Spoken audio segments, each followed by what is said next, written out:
शशि तैयार होकर आईने के सामने खड़ी होकर खुद को निहार रही थी और खुद की खूबसूरती पर खुद ही मंत्रमुग्ध हुए जा रही थी। भगवान ने उसे बनाया भी तो सुंदर है। कॉलेज में तो हर कोई उसके आगे पीछे घूमता था, पर इस घर में उसकी खूबसूरती की बिल्कुल भी कद्र नहीं है। बस जब देखो काम काम और काम। इतने में बाहर से सासू माँ शिमला जी की आवाज आई, शशि बहू कहाँ हो तुम? यहाँ बाहर सबके काम पर जाने का वक्त हो गया है और तुम हो कि अब तक कमरे से बाहर नहीं आई। जल्दी आओ और सबको नाश्ता परोसो। बस इन्हीं की कमी थी। बड़े बिजनेस करने जा रहे हैं ये लोग, जाकर खेती बाड़ी ही तो करनी है। और उठाना क्या है? गाय का गोबर। उसके लिए इतना शोर मचा रही है। खूबसूरती के साथ भगवान थोड़ी किस्मत भी दे देता तो क्या बिगड़ जाता। बाबा ने पता नहीं क्या सोच कर मेरी शादी इस घर में कर दी। सोचा था किसी अमीर घराने में शादी होगी तो आगे पीछे नौकर चाकर घूमेंगे, पर यहाँ तो खुद ही नौकर बन कर रह गई। मन ही मन गुनगुनाते हुए शशि कमरे के बाहर निकल कर आई। देखा तो सब लोग नाश्ता करने बैठ चुके थे। सीधे रसोई में गई, जहाँ जेठानी गर्मा गर्म पराठे बना रही थी और सास सबके लिए छाछ भिगो रही थी। सास ने एक तिरछी निगाह से शशि की तरफ देखा, फिर अपने काम में लग गई। इधर शशि भी नाश्ता लाकर सबको परोसने लगी। घर के पुरुष नाश्ता कर अपने अपने काम पर रवाना हो गए। वहीं सास नाश्ता कर अपने कमरे में जाकर बैठ गई। इधर जेठानी ने फटाफट नाश्ता तैयार किया और अपना नाश्ता थाली में परोस कर अपने कमरे में जाने से पहले शशि से बोली, देखो शशि, नाश्ता मैंने बना दिया है, अब तुम फटाफट से नाश्ता कर लो। उसके बाद रसोई की सफाई कर देना। दोपहर के खाने की भी तैयारी करनी है। आज नौकर चाकर भी छुट्टी पर हैं तो बाहर गाय के बाड़े की सफाई भी करनी है। अम्मा जी ने कहा है कि ये काम हम दोनों को ही करना पड़ेगा। इतना कहकर अपना नाश्ता लेकर जेठानी अपने कमरे में चली गई। पीछे शशि खुद की थाली लगाते समय मन ही मन बड़बड़ाने लगी, हे भगवान, अब ये गाय का गोबर भी उठाना पड़ेगा। अरे जब खेत पर इतनी सारी गाय पाल रखी है तो क्या लेने के लिए घर पर ये 2 गाय रख रखी है। नाश्ता बना दिया तो कोई एहसान कर दिया क्या मुझ पर? बोल के तो ऐसे गई है जैसे बहुत बड़ा तीर मार लिया हो। अब साफ सफाई का काम मुझ पर छोड़कर चली गई। ये तो चाहती यही है कि मेरा रंग काम करते समय खराब हो जाए। जलती है मेरी खूबसूरती से।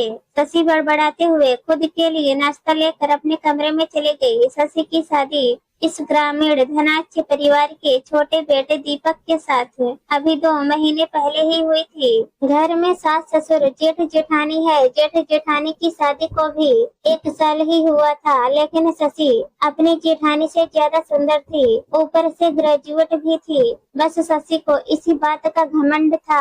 अमीर घर है और घर में नौकर चाकर है, गांव भर में इज्जत है, लड़का भी पढ़ा लिखा है और अपने पैरों पर खड़ा है। एक बेटे के पिता को और क्या चाहिए? यही सोचकर उन्होंने शशि की शादी इस घर में कर दी। ऐसा नहीं था कि उन्होंने शशि से पूछा नहीं था, उन्होंने शशि से शादी के लिए पूछा था और अमीर घर को देखकर ही उसने हाँ की थी। उसे लगा था कि नौकर चाकर है तो उसकी जिंदगी तो ऐसे में कटेगी, लेकिन शशि तो 1 नंबर की कामचोर थी। मायके में अपनी माँ के डर से घर का काम करती थी और अब यहाँ सास के डर से खैर रोते धोते घर का काम तो कर लेती, लेकिन आज गाय का गोबर भी।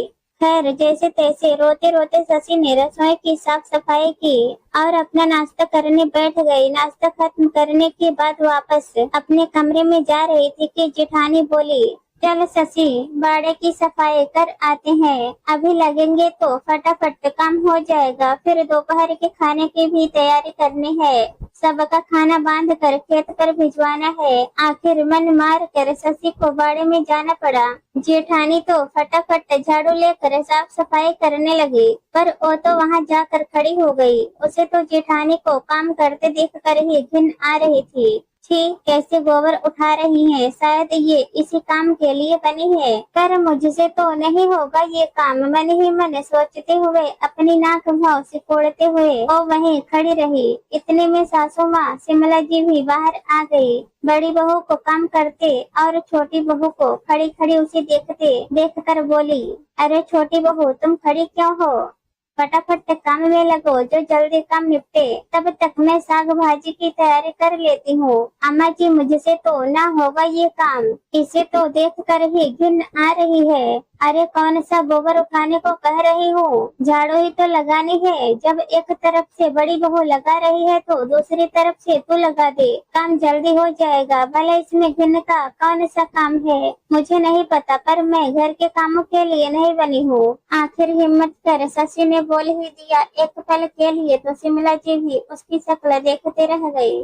जेठानी के हाथ भी झाड़ू लगाते लगाते अचानक से रुक गए। तभी शिमला जी बोली, अच्छा तो फिर किस काम के लिए बनी है तू? ऐसो आराम के लिए बनी हूँ मैं, आपके इन गायों के गोबर को उठाने के लिए नहीं। अगर यही सब करवाना था तो कोई जेठानी जी जैसे ले आते, मुझसे तो नहीं होते ये सब काम। शशि बेशर्मी के साथ सब कुछ बोल गई। ओहो, बड़ी आई ऐसो आराम वाली तुम बहू हो और मैं सास, फिर भी मैं आज तक घर का काम करती हूँ, और घर में रहना है तो घर का काम भी करना ही पड़ेगा। शिमला जी उसे डांटते हुए बोली, आप कुछ भी कहो सासू माँ, हमसे तो घर का काम नहीं होगा, कहकर शशि अंदर चली गई। जेठानी ने सासू माँ की तरफ इस तरह से देखा जैसे कह रही हो, क्या मैं अकेले ही काम करूँगी? शिमला जी को समझ में नहीं आया कि क्या करे। एक बहू के पीछे दूसरी बहू भी बगावत कर देगी तो घर के टुकड़े होना लाजमी है।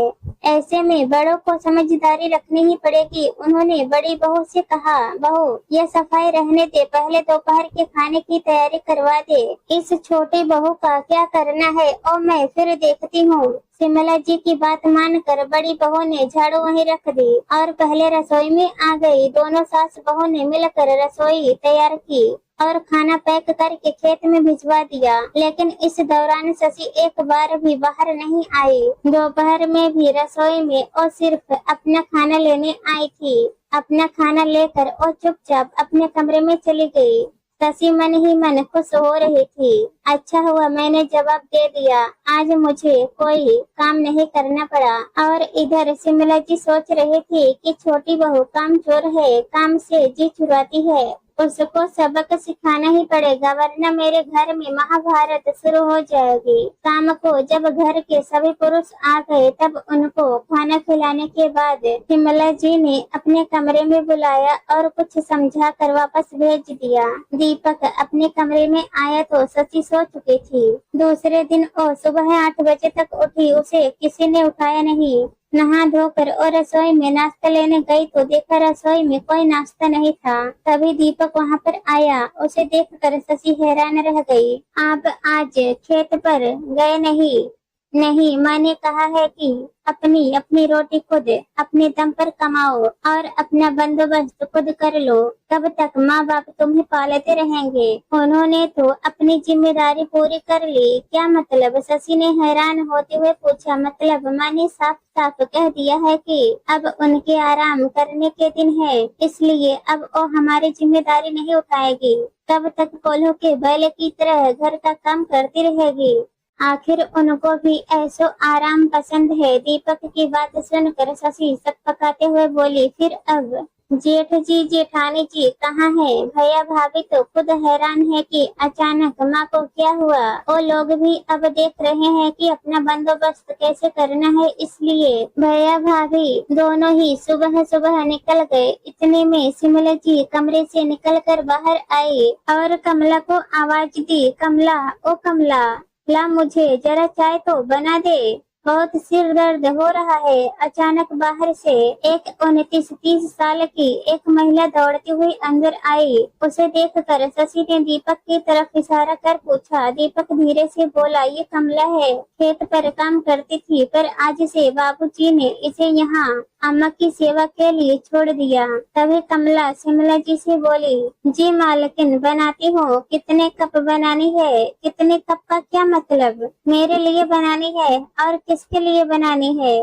कमला ने प्रश्न भरी नजरों के साथ शशि और दीपक की तरफ देखा तो शिमला जी बोली, मैं अपने पति के पैसों पर ऐश कर रही हूँ, जिम्मेदारी निभाकर इस दौर में आई हूँ मैं। पति के साथ हर कदम से कदम मिलाकर चली हूँ मैं, इस सुख को मैंने कमाया है। जिन्हें ऐसो आराम की जिंदगी जीने का शौक है अपने दम पर जियो, माँ बाप के दम पर नहीं, और अपना ऐसो आराम खुद कमाओ। शिमला जी के ऐसा कहते ही शशि को कल की बात याद आ गई। उसे समझते देर नहीं लगी कि शिमला जी ऐसा क्यों कह रही हैं, पर उसके पैरों तले जमीन तो ये सुनकर खिसक गए कि अभी अगर दीपक परिवार से अलग हो गया तो अभी तो उसके पास खुद के ही ठिकाने नहीं है और भला उसे कहाँ रखेगा। किराए का घर, 2 वक्त की रोटी, घर का काम, ये सब चीज उसके दिमाग में घूमने लगी। यहाँ काम से काम सब कुछ समय पर तो मिल रहा है, पता नहीं वहाँ मिल भी पाएगा या नहीं। सोचते सोचते उसने शिमला जी से कहा, सासू माँ आप भी कौन सी बात को दिल पर लगा कर बैठ गई हो। मैंने घर को अलग अलग करने को थोड़ी ना कहा था। अच्छा तूने नहीं कहा था कि तू ऐसो आराम के लिए बनी है, घर के कामों के लिए नहीं। शिमला जी आंखें बड़ी करते हुए बोली, सासू माँ वो तो मैंने गोबर उठाने से इनकार किया था, क्योंकि गोबर उठाने में घिन आती है। घर के काम तो मैं जैसे तैसे कर ही लेती हूँ ना, तो भला इसके लिए आप अपने बेटे को अपने से अलग क्यों कर रही हो। परिवार तो एक साथ ही अच्छा लगता है। शशि ने कहा तो शिमला जी ने पूछा, पर बहू तुमसे तो काम होते नहीं है, फिर भला परिवार में एक साथ कैसे रहेगी। सासू माँ मैं घर का काम तो कर ही लेती हूँ ना, आप भी मेरी एक ही बात को पकड़ कर बैठ गई। क्या छोटा समझकर मेरी बात को माफ नहीं कर सकती। शशि हाथ जोड़ते हुए बोले, देख ले बाद में बोलना मत कि इतना अच्छा मौका मिला था अलग होने का, पर सासू माँ ने दोबारा एक साथ कर दिया। नहीं नहीं मैं तो कुछ नहीं कहूँगी। ठीक है फिर यहाँ खड़ी खड़ी देख क्या रही है, जा जाकर चाय बना कर ला। ये कमला गाय का काम कर लेगी, पर घर का काम तो तुम दोनों बहुओं को ही करना है। शिमला जी के कहते ही शशि चुपचाप रसोई में चाय बनाने चली गई। पीछे से दीपक शिमला जी के पास आकर बैठ गया। वाह माँ, एक ही बार में लाइन पे ले आई अपनी बहू को। बेटा यूं ही बाल सफेद नहीं किए हैं, अच्छे से जानती हूँ कि वह कामचोर है। काम निकलवाने के तरीके सब आते हैं मुझे। थोड़ी समझदारी बड़ों को भी रखनी चाहिए। उसके कहने पर मैं उससे लड़ने थोड़ी ना बैठ जाती। पर भैया भाभी कहाँ गए। तेरी भाभी के मायके गए हैं, शिमला जी ने कहा तो दीपक अपने मुंह पर हाथ रख कर हंस दिया। आखिर शिमला जी की समझदारी ने घर के टुकड़े होने से रोक दिए। दोस्तों कहानी पसंद आए तो हमारे चैनल को सब्सक्राइब कर देना। धन्यवाद।